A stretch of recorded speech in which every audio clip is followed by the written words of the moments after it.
Hello guys, welcome back to the channel. In this video, I'll be showing you how to add embarrassed face effect to your video in CapCut.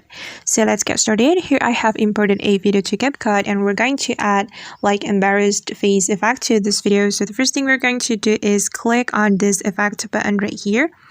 Then we're going to click on video effect. We're going to click on body effect right here. Then we're going to find the funny face effect. Alright guys, then we can scroll all the way to the right until we find funny effect. So just tap on funny effect option right here.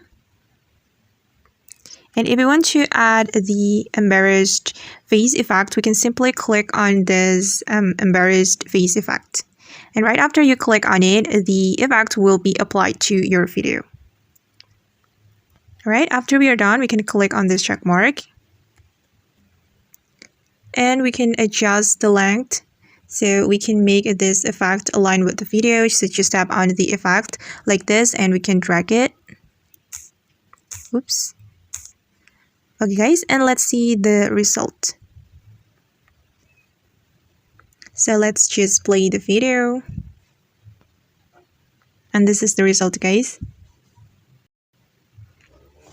Okay guys, and that's how we can add embarrassed face effect to our video in CapCut. I hope this video will be helpful for you. Thank you so much for watching and see you on the next video.